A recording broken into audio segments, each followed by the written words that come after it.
Bonjour à tous et à toutes, les souliennes, les souliennes, les souliens, les futurs souliennes et les futurs souliens. Vidéo technique cette semaine sur l'achat d'un bateau à l'étranger. C'est une question qui revient très très souvent. Les conditions, la paperasse et l'achat des bateaux hors TVA. Quelles sont les petites navigations qu'on peut faire pour réussir à avoir un bateau hors TVA et pas avoir à payer la TVA? J'ai fait pas mal de recherches là-dessus ces derniers temps et donc je vais partager ça avec vous et j'espère que je vais amener les réponses à toutes ces questions-là. Si tu es propriétaire d'un bateau ou tu as envie d'être propriétaire d'un bateau et que tu te poses des questions techniques de navigation, de réglage des voiles, de mécanique, d'électricité, de lecture météo, de gros temps, de préparation pour un tour du monde, je t'encourage à aller t'abonner aux vidéos techniques et de profiter de tout ça. On a tout ça pour toi, il y en a plus de 60 heures au jour d'aujourd'hui. Allez, on est parti, le côté juridique de l'achat d'un bateau. D'abord, je voulais vous dire que je ne suis pas juriste, donc je vous encourage à aller vérifier ce que je vous raconte. Mais pour faire les choses de façon simple, euh, si tu es français domicilié en France, pour enregistrer ton bateau, tu as...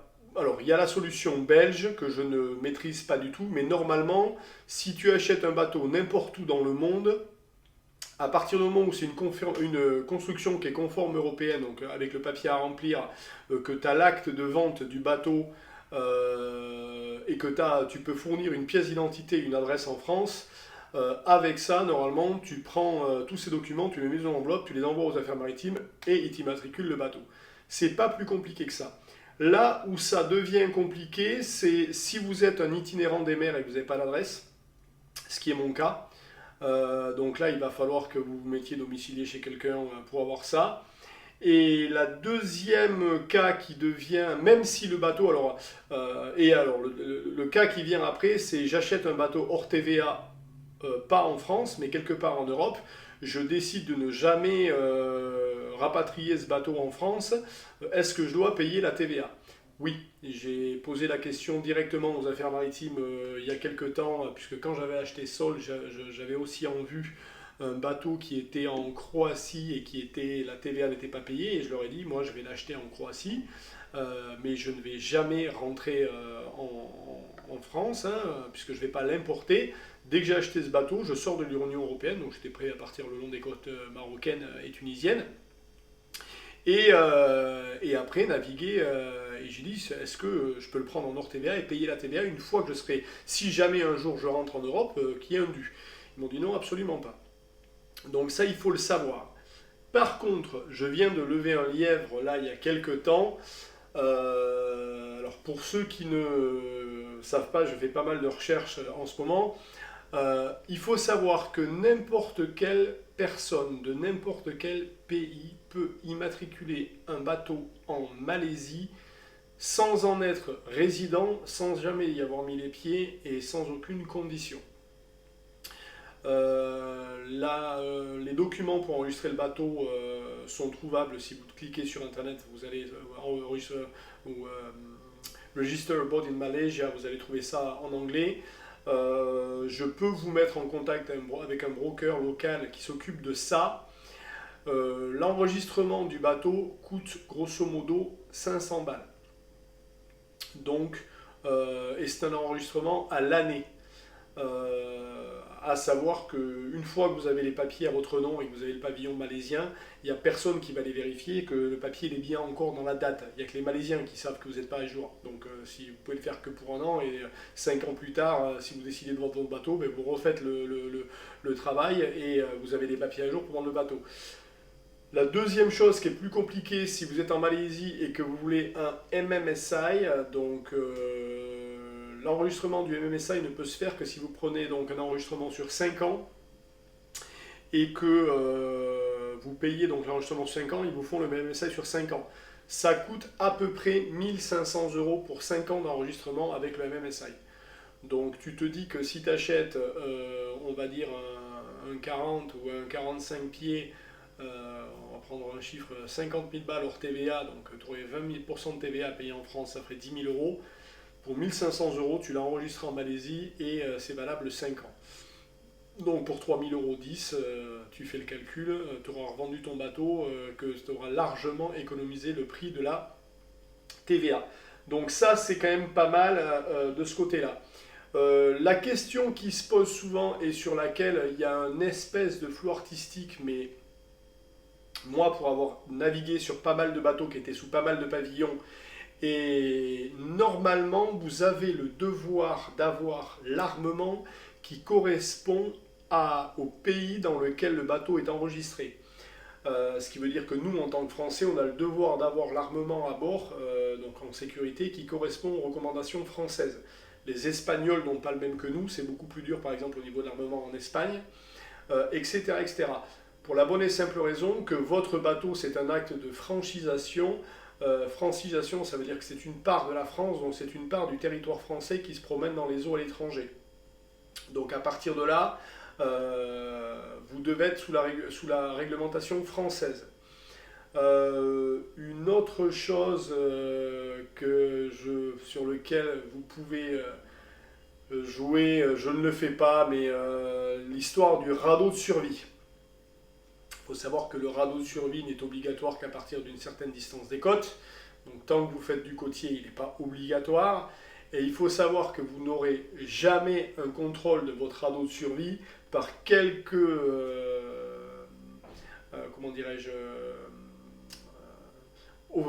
officiers ou bateaux officiels de marine à plus de 5000 des côtes. Ça n'arrive jamais qu'à plus de 5000 des côtes, il y a un mec qui vienne te faire un abordage et qui vienne checker ton radeau de survie, à moins qu'il suspecte que tu portes de la drogue. Mais bon, ils vont arriver armés, etc.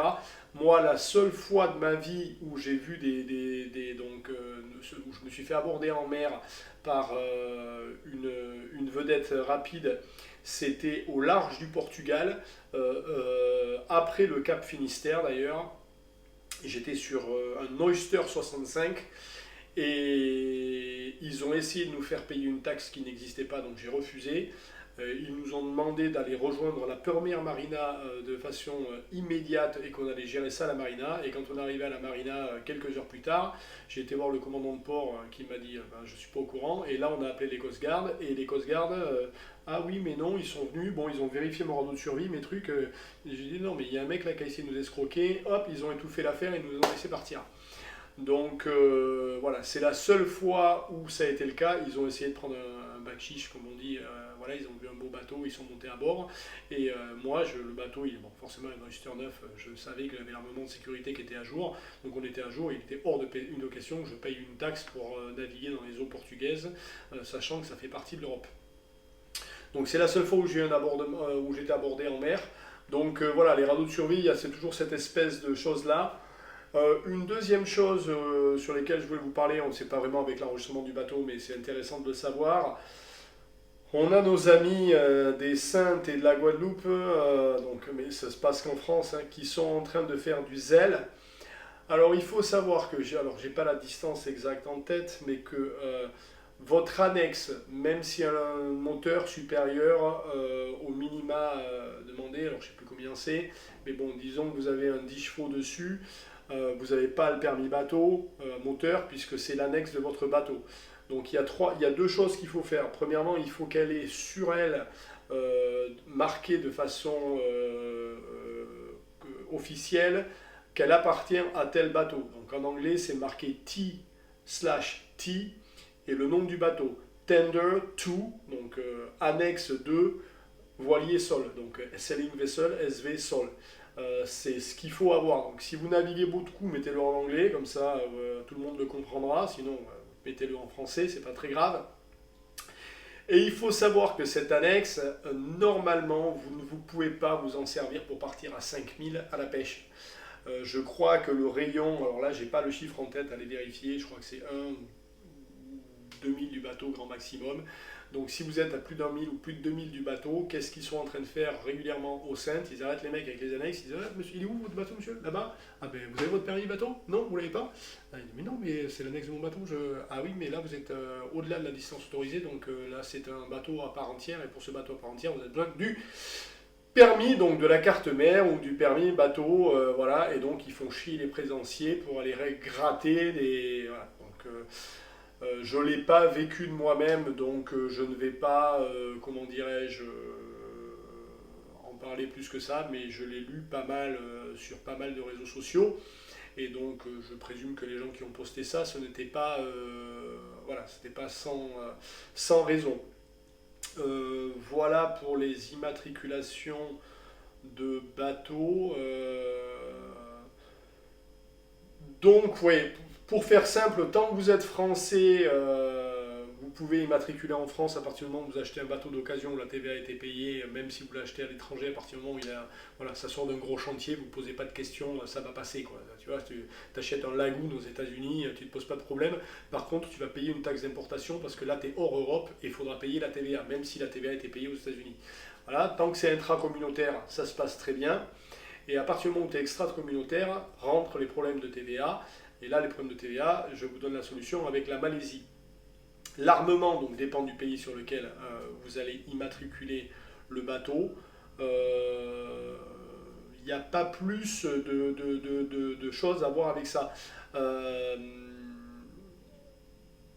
Après, il peut. Alors, je ne suis pas au fait, et là, je ne vais pas dire de conneries, mais c'est quelque chose qu'il faut vérifier. Donc, il y a deux choses. Des fois, il faut regarder si le bateau, il n'est pas au. Comment on appelle ça quand l'État a pris une hypothèque dessus. Voilà, ça, c'est une des premières choses. Et après, il faut regarder l'historique du bateau.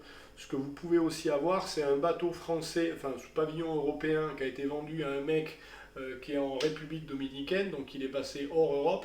Et quand vous allez le racheter, ce bateau, avec son numéro CNIL, pareil, la TVA avait été déjà payée en France. Dans ce cas-là, je ne sais pas s'il y a paiement de TVA ou pas. Comme elle avait déjà été payée une fois, est-ce qu'il y a réimportation et qu'on la repaye? Bon, ça ne m'étonnerait pas que ces cons-là nous fassent payer deux fois, mais j'ai pas la question là-dessus. Mais moi, vraiment, pour tout ce qui est question de TVA, je ne m'emmerderai pas, excusez mon français, j'irai faire ça du côté de la Malaisie. Hein, pour 500 balles, tu immatricules ton bateau, tu as un drapeau malais, et puis on n'en parle plus. Voilà, grosso modo, pour l'ensemble des questions que j'ai sur l'immatriculation des bateaux. C'est souvent du cas par cas. Et il faut savoir que, alors ça aussi, vous ne pouvez pas déclarer un bateau sous pavillon malais et demander à l'antenne des fréquences françaises de vous donner votre MMSI ou de vous donner votre carte de radiophonie ou de VHF. Ça ne marchera pas. Il faut que ce soit, puisqu'ils ne vont pas enregistrer une carte ou un numéro qui correspond à l'identité du bateau, un bateau qui ne leur appartient pas. C'est comme si tu avais une voiture à l'étranger qui est déclarée et que tu leur demandais une plaque d'immatriculation française. Mais qui va dire, mais non, monsieur, vous êtes en Italie, vous vivez en Italie, vous l'avez acheté en Italie, vous l'avez déclaré en Italie, on ne va pas vous filer une plaque d'immatriculation française. Donc ça, c'est sûr et certain, donc vous êtes obligé de faire l'antenne des fréquences sur ce pays-là. Ce qui veut dire que, au niveau de la réglementation, si vous avez un CRR français, je ne sais pas comment ça se passe. Moi, dans mon cas, j'ai le CRR français et j'ai le VHF donc anglais qui correspond au CRR, et puis j'ai le long range VHF. J'ai la totale sur les radios. Ce qui veut dire que quel que soit le pavillon du bateau, j'ai le droit d'être sur un pavillon français avec le CRR, puisque je suis CRR. Mais si j'avais pas le CRR et que j'avais que mon diplôme anglo-saxon, je pense que je ne serais pas. Quand j'étais sur Soul, je pense que je n'aurais pas été en conformité avec la radio française. Là, j'avais envoyé la photocopie de ma carte CRR, donc il n'y avait eu aucun problème. Donc, si vous achetez un bateau qui est sous un pavillon étranger, vérifiez bien que votre CRR est valable là-dessus. Et il est possible qu'il y ait des pays qui vous demandent d'avoir, chez nous, on peut encore naviguer sous un bateau sans avoir de licence de capitaine.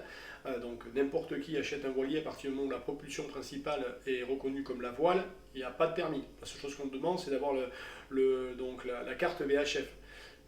Tout le monde s'en fout, personne ne l'a, mais bon, c'est comme ça, c'est la règle.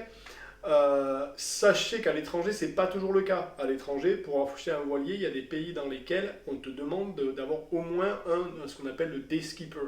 Donc c'est un truc d'un jour, mais il faudra peut-être le passer. Voilà, je pense que c'est à peu près tout au niveau des réglementations. Ça fait déjà pas mal de choses. J'espère que ça vous aura apporté des détails là-dessus. Je vous donne rendez-vous dimanche prochain. J'ai une annonce à vous faire. Je vais attendre dimanche prochain pour la faire. Je pense qu'elle va choquer pas mal de monde. Mais c'est la réalité des faits. Donc ne raterez pas la vidéo de dimanche prochain. À mon avis, il y a un petit truc. Allez, je vous dis à dimanche prochain les copains.